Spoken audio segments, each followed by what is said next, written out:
วันเทนวาคณิตศาสตร์ชั้นป .2 วันนี้พบกับเรื่อง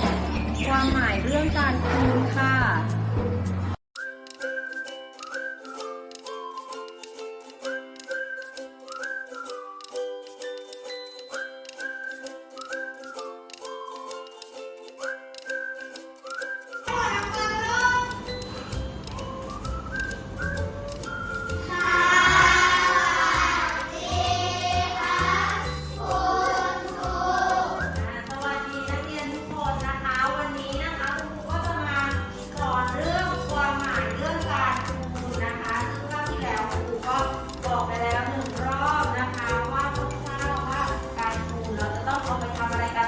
บ่อยๆคะไป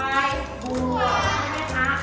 ทีนี้วันนี้นะคะคุณครูก็จะมีกิจกรรมให้ทำมาดูความหมายเรื่องการคูณก่อนเลยนะคะการคูณก็คือการบวกเพิ่มขึ้นไปเรื่อยๆอย่างเช่น2คูณ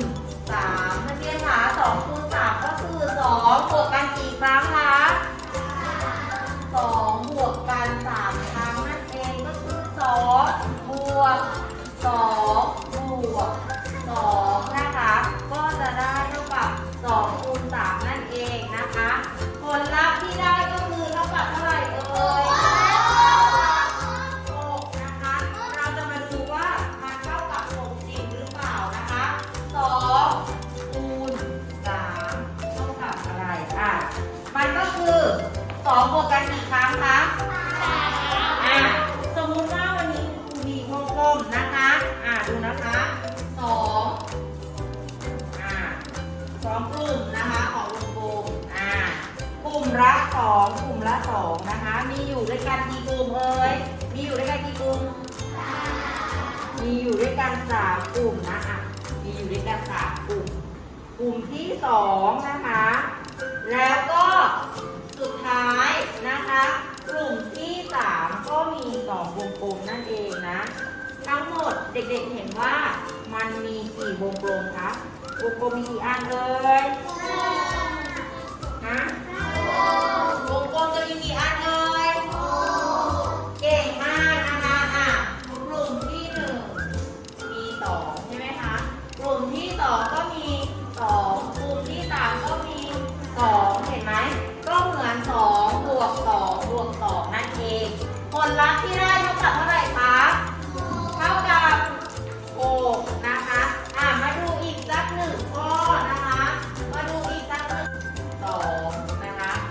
4คูณ2นะคะนักเรียนขาเลขไหนมันน้อยที่สุด2ดังนั้นเราก็เอา4บวกกันกี่ครั้งคะ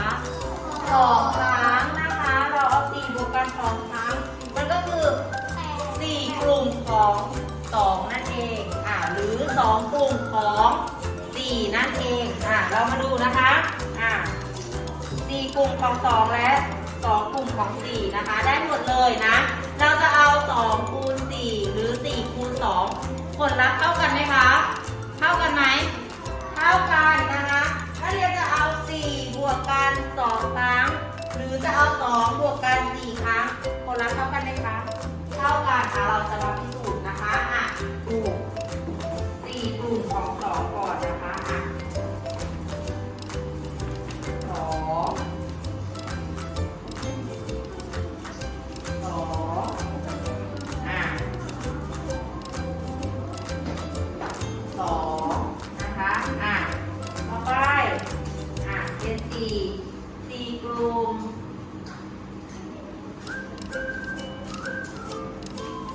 4กลุ่มของ2และ2กลุ่มของ4นะคะเราจะมาดูว่าผลลัพธ์มันเท่ากันหรือเปล่านะคะง่ายๆเลย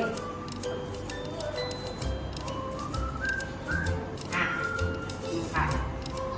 4นะคะบวกกันกี่ครั้งลูกเห็นไหม4บวกกัน2ครั้ง4คูณ2เท่ากับอะไรคะเท่ากับ8ทีนี้คุณครูเปลี่ยนบ้างนะคะคุณครูเปลี่ยน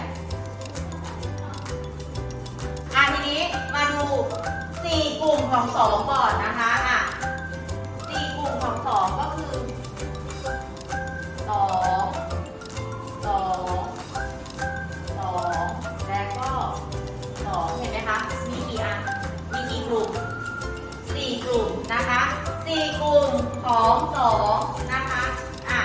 ก็เหมือนบวกกัน2บวก2บวก2บวก2มีผลลัพธ์เท่ากับเท่าไหร่คะ8นะคะเขียนคำตอบไว้หน้าถังสักครั้ง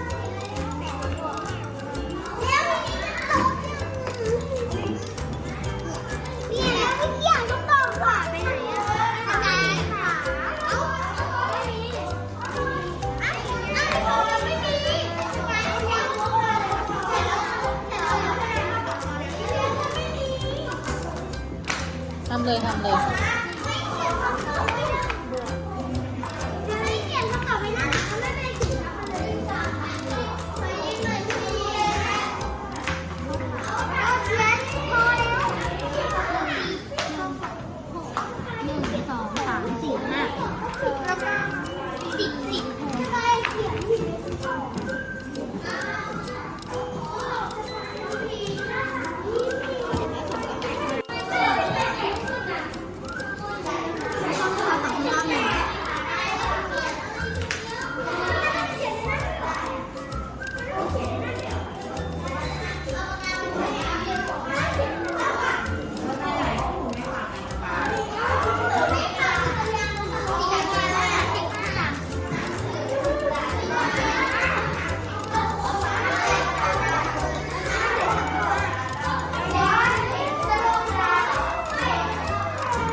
ผลลัพธ์ที่ได้คือ30 5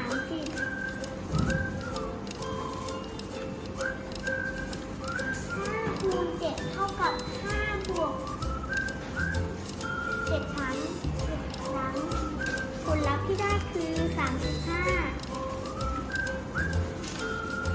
2 คูณ 5 เท่ากับ2 บวก 5 ครั้ง ผลลัพธ์ที่ได้คือ10